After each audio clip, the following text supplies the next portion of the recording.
Greetings everyone, welcome to Commerce classes.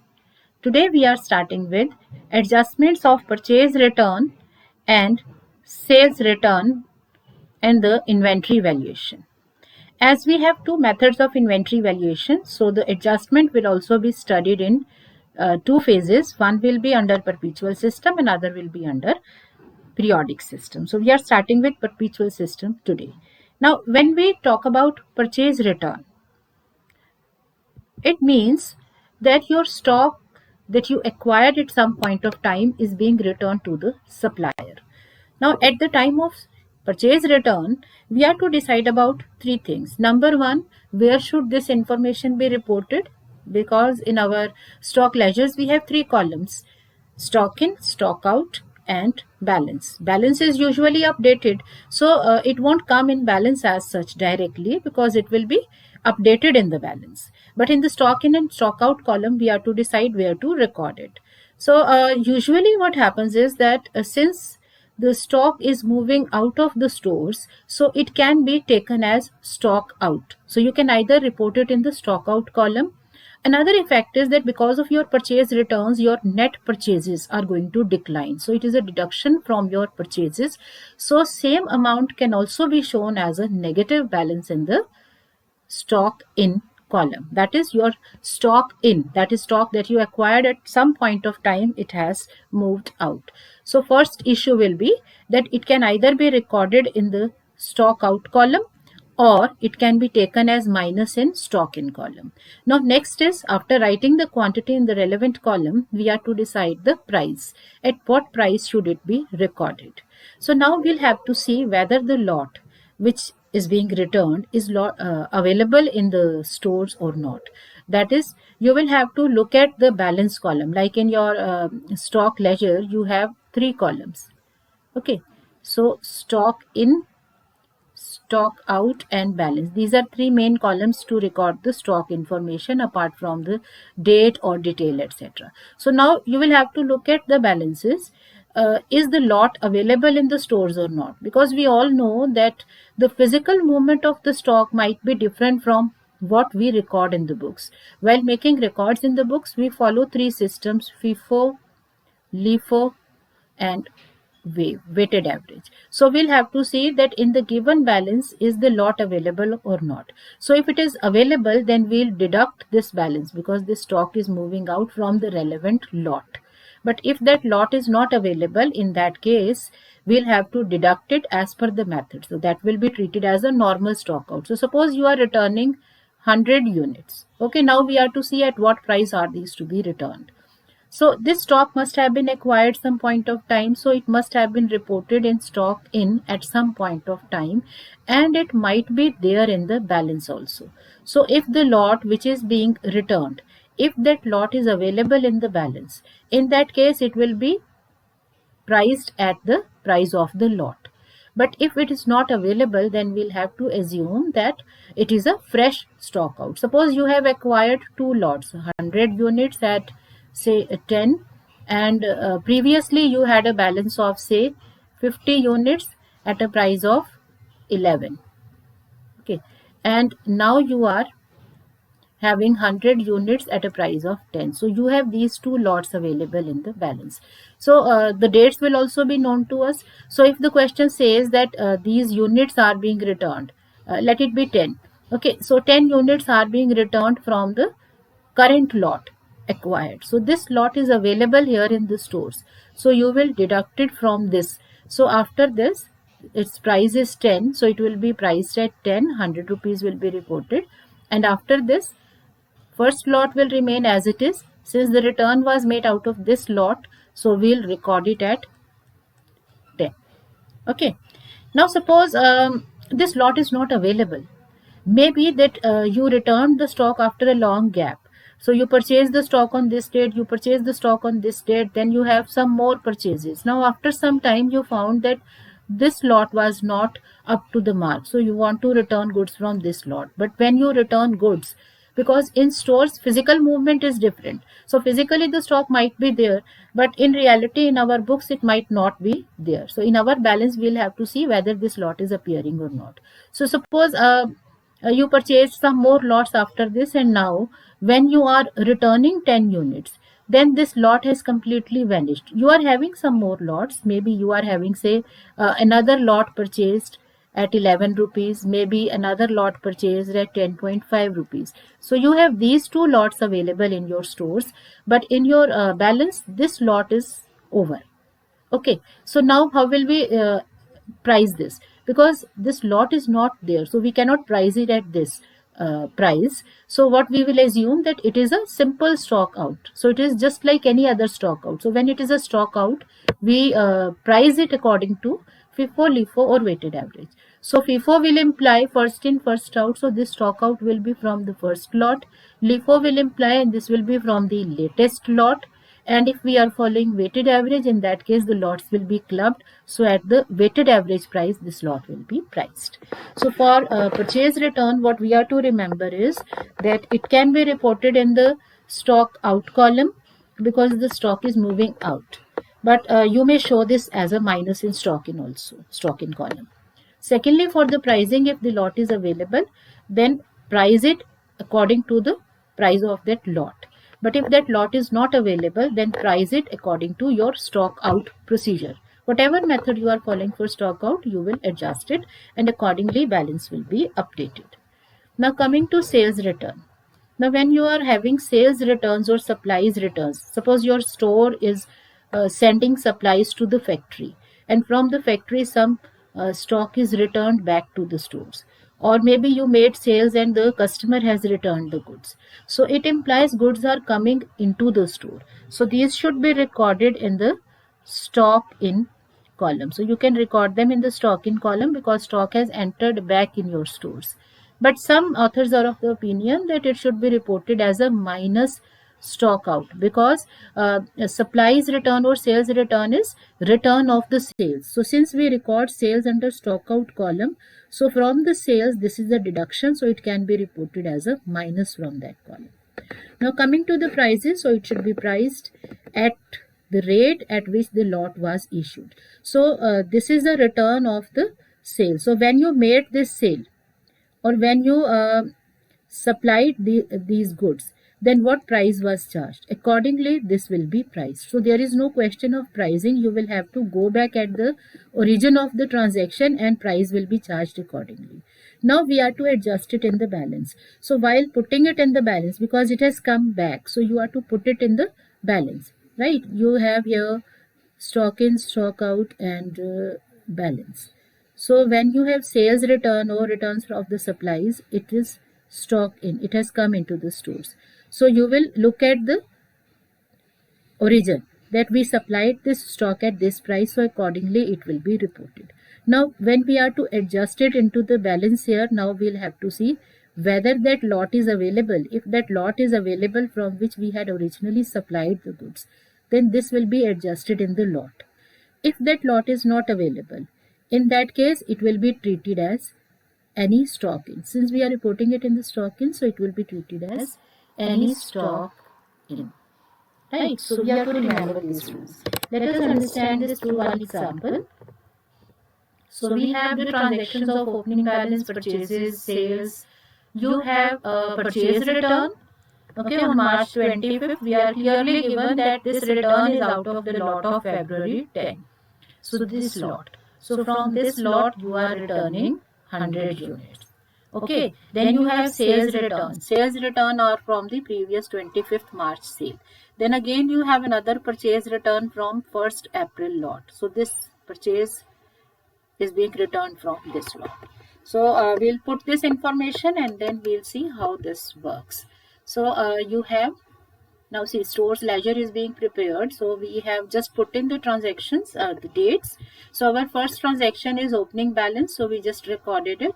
Now we have purchased. Purchases are never an issue because under FIFO and LIFO system, the purchases will be clubbed in order. So while writing the balance, you have this as the first lot and this is your second lot. So herein you will be recording in the balance these two lots one by one in order. Then again you have another purchase. So we have got a third lot. So in our balance we will be having three lots coming. Now you have sold 1200 units. Now as per FIFO system, that is first in first out system, if we are to sell 1200 units, it means we have to finish this first lot. We'll sell off from the second lot. So you have just finished 600 units sale. So from this lot we can say that 900 units out of these 600 units will be sold or issued, and remaining 600 will be retained. So this will be your remaining balance. So in the sale, we'll first sell from the first lot, then next, and then the next lot, and from the last lot 600 units are left with us. So this is our balance on this date. Now on 25th March, we have got returns from the lot of February 10. So what was this lot? When we look at this lot, because this return is from this lot, so we'll have to see whether this lot is available or not. So it is a return of purchases, that means stock is moving out. So it can be reported here as 500 or 100 units, or it can be reported here as a minus amount. So let us see, we are reporting it here in the stock out column. So you will record the 100 units return here. Now the pricing. So we'll have to see whether this lot is available. When we look here, 35 rupees lot. Now this lot is not available, isn't it? So when the lot is not available, then it is treated as any stock out. So any stock out as per FIFO method implies first in first out. So as per the available rate, and method, this stock will be priced 3200. So we are now left with 200 units of 32 rupees. Okay, now you have sales return also. So your sales return is of 100 units from March 25th sale. It's not March 25th, it is from the March 20th. Okay, so from this lot we are making we are having sales return. Now we have 3 lots here. When you issued stocks for sale, you issued stocks from 3 lots. So herein, the accountant has a choice, because the stock is coming in. It is a sales return, so goods are coming into the business back. So which lot will be coming? So since you are having 3 lots here, so you can write any lot. Since we are having this 32 rupees wala lot available here, so we can assume that the goods are coming back from this lot only. So we can charge these, or we can record them at 32. So if you record them at this price, so now your lots will be clubbed. So this amount will be added in the available balance. But we have equal choice here. You see, you have sold goods out of 3 lots. So you can use any lot here. So if we assume that this return is from the initial lot, then you will price it at 30. And this lot, since it is a stock in and it is not coming available here, so this lot will be reported here separately. So you will be having in that case 200 units at 32, and then this lot coming into this. So then our stocks will be reported as 200 at the rate of 32 and 100 at the rate of 30, which we are taking by assumption as the sales return. So there is a flexibility to the accountant, and they can decide, like whenever there is a choice, it is up to them that which lot they want to follow. But appropriate will be that whichever lot is available, we should price it accordingly, and we should add the amount in the lot, rather than having a series of balances in the final updated balance. Now first April, another purchase. So this purchase will be again joining with the available balance in order. Now you sold how many units? 600 units. Now in order to sell these 600 units, you have first lot of 32 available. FIFO system is the one which you are following right now. So this lot will be completely finished. Out of this, you will sell off 300 units, and you will be left with 300 units in balance. This is what we have FIFO system. Now you have purchase. Purchase is again, taken in the order. Then you have returns from the lot purchased on 1st April. Now if you are having stock return from the purchases, so these were the purchases of 1st April. So if stock is returned out of that, so stock return means stock out, it will be reported here. And as this lot, 40 rupees lot, is available with our stores, okay, so it will be priced at this. So if the lot is available, then our purchase return is priced accordingly. Suppose this lot was fully over. This was not there. You were having only this lot. In that case, you will be following first in, first out. So this out must have been from the available 40 rupees, 42 rupees lot. So now you have a balance of this much.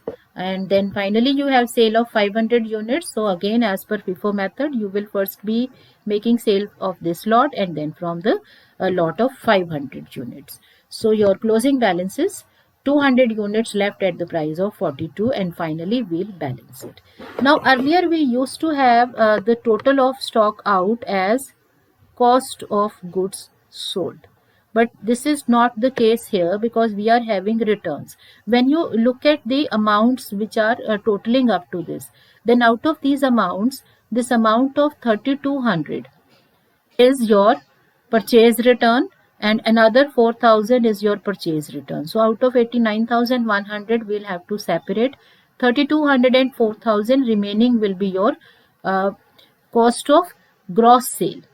Again, it is not the net sale because we have sales return also. So when you subtract this 3200 also, so out of this total, if we subtract sales return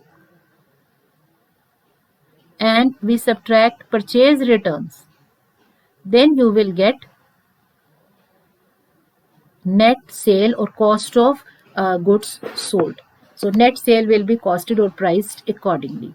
So you have got 8400 rupees of closing stock and you have remaining balance as the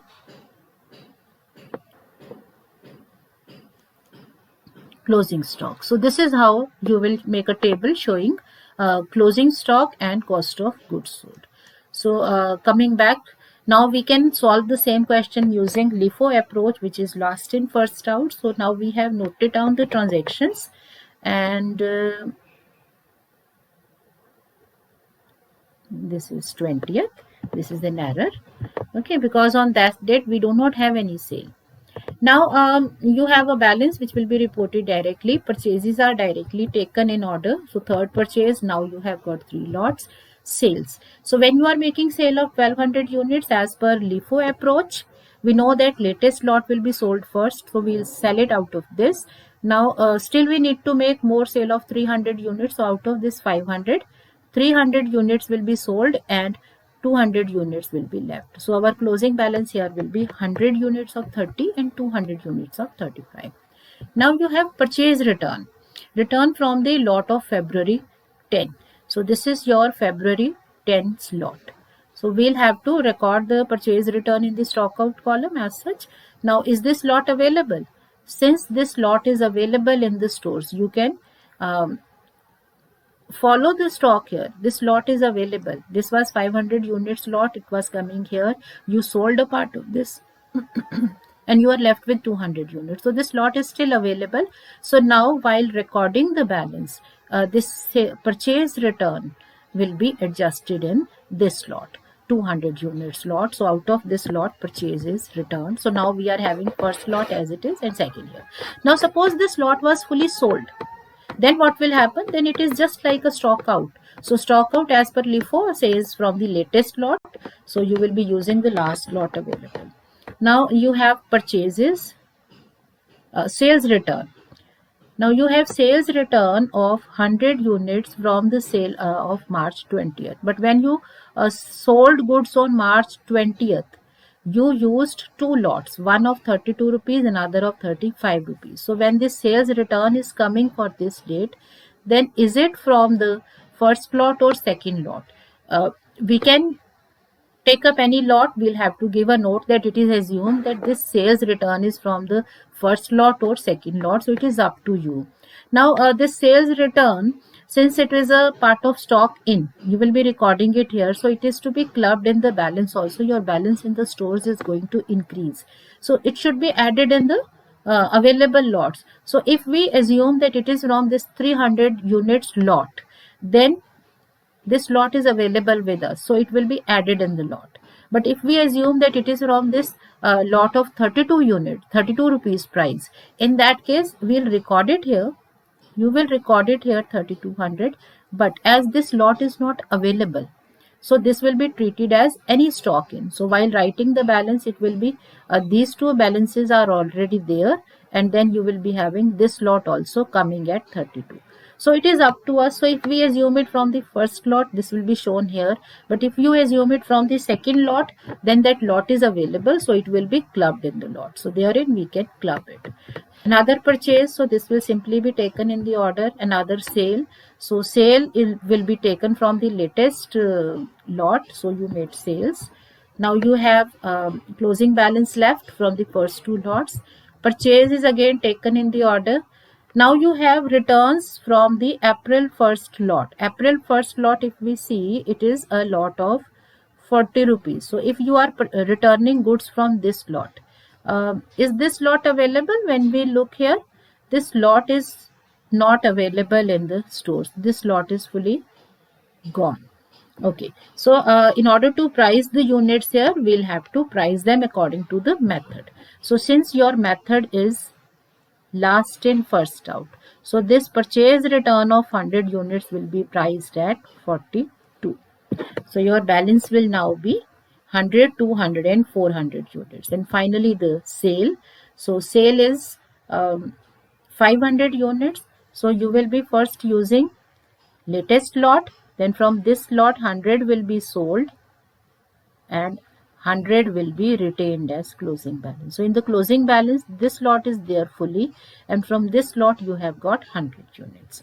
So you can total up the amounts also after the balance, but again remember the total of this column. This is stock out column. Okay.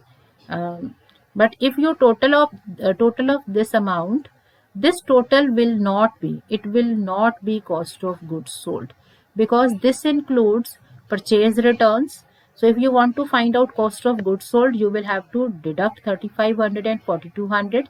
That will be cost of gross sale, because you have a sale return also. So if you take up the gross sales and from therein you deduct 3500 also, that will give you cost of goods sold. So cost of goods sold will be 28,800, 10,500, 24,000, 16,800, 3,500 minus this sales return. This will be deducted.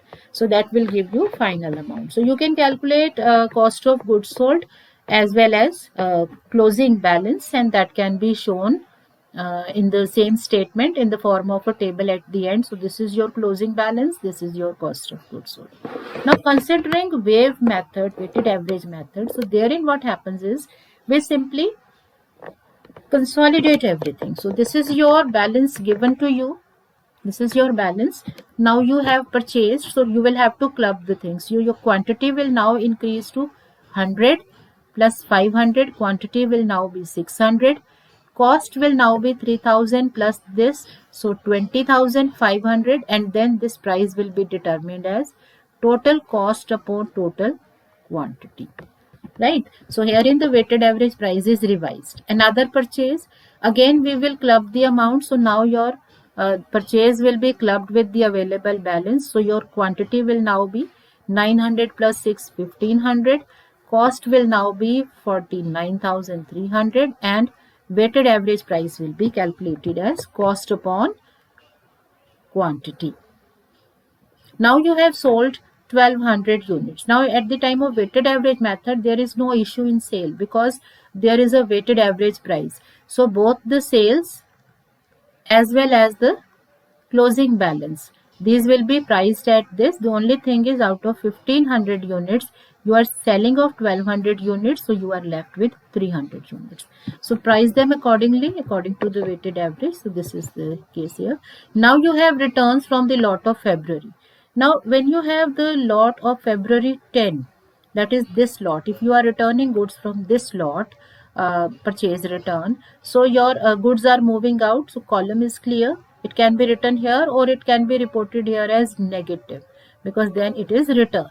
Now what will be the pricing? We'll have to look at the lots. Do we have lots available? We don't have any lots available. So whatever price is there, at the same price it will be given out. So if the lot is not available, then the purchase returns are priced according to the method that we are following. So out of 300 units, 100 are returned and 200 are left at the same weighted average price. Alright, so this is how it is done. Now you have a sales return also. Sales returns are priced according to the price at which the goods are sent. So you sent goods at 32.87, so same price is charged. Now your balance will be clubbed, so 200 plus 100, 300, and this will also be clubbed. Okay, now another purchase. So pricing will now again be changing. Now your quantity is going to be 300 and 600. So total 900 units. Cost is going to be clubbed. So cost is the sum of the two. So weighted average price will be calculated cost upon quantity. So this will be your price. Now again another sale. So out of 900 units, 600 are sold. So 900, 600 are sold. So you will be left with 300 units at this price. Okay. Then another purchase 500 units at 42. So you are to club the two things. So now your purchase will be clubbed with the available balance. So quantity is 800. This price will be added. So it will be 32,287, and then weighted average price will be calculated. So your weighted average price keeps on moving. That is why it is called moving average method also. Now return from the purchase of April 1st. So this is your return from this lot. Okay. But when we look at the lots available, we do not have that lot because the lots have been clubbed. So when you are having this lot not available, then the returns are priced according to the method. So these will be priced at 40.36. So remaining 700 units left. Again another sale. So you are left with 200 units balance. So your total amounts are these. Again remember, this is not this one. This is not cost of goods sold. In order to determine cost of goods sold, you will have to subtract from here the purchase return that you have entered here, because these are not sales. So these two will be subtracted, but that will again give you gross sales. So you still need to subtract this sales return. So you will be deducting these three amounts, sales return and these two amounts which are actually not sales. So that will give you cost of goods sold. So the answers can be clubbed in the form of a table. So whenever you are solving a question using 2-3 methods, it's appropriate you give the answers in the form of a separate table. So this is how it will be done. So I hope this is now clear to you. So next time we'll be working for the adjustments of returns under periodic system. Okay, so keep learning and practicing. Stay smiling. Thank you.